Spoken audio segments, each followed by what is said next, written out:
വീട്ടുജോലിക്കാരിയിൽ നിന്നും സംസ്ഥാന മന്ത്രി പദവിയിലേക്ക്. ഒട്ടും പ്രതീക്ഷിക്കാത്ത ഉയരങ്ങളിലേക്ക് സ്വന്തം കഠിനാധ്വാനം കൊണ്ടും തന്നിലുറപ്പിച്ച വിശ്വാസം കൊണ്ടും നടന്നു കയറിയ പശ്ചിമ ബംഗാളിലെ ഔസ്ഗ്രാമിൽ നിന്നുള്ള കലിത മാജി എന്ന ധീര വനിതയുടെ വിസ്മയിപ്പിക്കുന്ന കഥയാണിത്.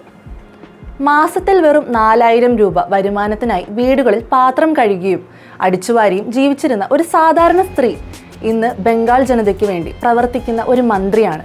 ഗുസ്കര മുനിസിപ്പാലിറ്റിയിലെ മച്പകൂർ പാര എന്ന കൊച്ചു ഗ്രാമത്തിൽ പ്ലംബറായ ഭർത്താവ് സുബ്രത മാജിക്കും മകനുമൊപ്പം കഴിഞ്ഞിരുന്ന കലിതയുടെ ജീവിതം ആരുടെയും കണ്ണു നനയിക്കുന്നതും ഒപ്പം ആവേശം കൊള്ളിക്കുന്നതുമാണ്. വിവാഹശേഷമാണ് കുടുംബത്തിന്റെ പട്ടിണി മാറ്റാൻ കലിത വീട്ടുജോലികൾക്കായി പോയി തുടങ്ങിയത്. തന്റെ ദുരിതങ്ങൾക്കിടയിലും 2014 പ്രധാനമന്ത്രി നരേന്ദ്രമോദിയുടെ വാക്കുകളിൽ നിന്നും പ്രചോദനം ഉൾക്കൊണ്ടാണ് അവർ BJPയിലൂടെ രാഷ്ട്രീയത്തിലേക്ക് ചുവടുവെക്കുന്നത്. സ്ത്രീ ശാക്തീകരണം എന്നത് വെറുമൊരു മുദ്രാവാക്യമല്ലെന്നും അത് പ്രായോഗികമായി നടപ്പിലാക്കേണ്ടതുമാണെന്നുമുള്ള BJPയുടെ ഉറച്ച കാഴ്ചപ്പാടാണ് കലിതയുടെ ജീവിതത്തിൽ വഴിത്തിരിവായത്. താഴെ തട്ടിലുള്ള പ്രത്യേകിച്ച് പാർശ്വവൽക്കരിക്കപ്പെട്ട വിഭാഗങ്ങളിൽ നിന്നുള്ള സ്ത്രീകൾക്ക് നേതൃനിരയിലേക്ക് കടന്നുവരാൻ BJP നൽകുന്ന വലിയ പിന്തുണയുടെ ഏറ്റവും മികച്ച ഉദാഹരണമാണ് ഈ സാധാരണക്കാരി.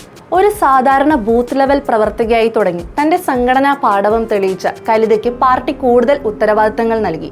വീട്ടുജോലിയും രാഷ്ട്രീയവും എങ്ങനെ ഒന്നിച്ചു കൊണ്ടുപോകും എന്നാലോചിച്ച് ആശങ്കപ്പെട്ട അവർക്ക് പൂർണ്ണ പിന്തുണയുമായി എത്തിയത് ഭർത്താവിന്റെ പിതാവായിരുന്നു.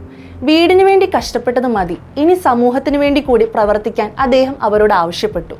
തുടർന്ന് രാഷ്ട്രീയ അതിക്രമങ്ങളും ഭീഷണികളും നേരിടേണ്ടി വന്നെങ്കിലും BJP പ്രവർത്തകർക്കും നേതൃത്വത്തിന് അവരിലുണ്ടായിരുന്ന വിശ്വാസം കലിതയെ കൂടുതൽ കരുത്തോടെ ജനങ്ങൾക്കിടയിലേക്ക് ഇറങ്ങിച്ചെല്ലാൻ സഹായിച്ചു.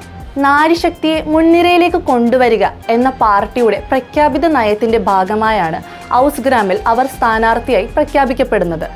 അന്ന് പ്രചാരണത്തിനായി അവർ തന്റെ വീട്ടുജോലിയിൽ നിന്നും അവധിയെടുത്തു. വർഷങ്ങളായി താൻ ജോലി ചെയ്തിരുന്ന വീടുകളിലെ ആളുകളുടെയും സാധാരണക്കാരുടെയും പിന്തുണ അവർക്കൊപ്പം ഉണ്ടായിരുന്നു. സ്വന്തം കഴിവ് തെളിയിച്ച ആ പോരാട്ടത്തിനൊടുവിൽ അവരെ കാത്തിരുന്നത് മന്ത്രിസഭയിലേക്കുള്ള അപ്രതീക്ഷിത ക്ഷണമായിരുന്നു. സ്ത്രീകളെ അധികാരത്തിന്റെ ഉന്നത പടവുകളിലേക്ക് കൈപിടിച്ചുയർത്താൻ BJP കാണിക്കുന്ന പ്രതിബദ്ധതയുടെ ഏറ്റവും വലിയ അടയാളമായി ആ മന്ത്രിസ്ഥാനം മാറി. താൻ സത്യപ്രതിജ്ഞ ചെയ്യുകയാണെന്നറിഞ്ഞ നിമിഷം ആ കണ്ണുകളിൽ നിന്നും ആനന്ദാശ്രുക്കൾ ഒഴുകി. ഗ്രാമത്തിൽ കുടിവെള്ളം, മികച്ച ആശുപത്രികൾ, സ്ത്രീകൾക്ക് സുരക്ഷ, എല്ലാവർക്കും അടച്ചുറപ്പുള്ള വീട് എന്നിവ ഉറപ്പാക്കുക എന്നതാണ് തന്റെ ലക്ഷ്യമെന്ന് കലിത ഉറപ്പിച്ചു പറയുന്നു.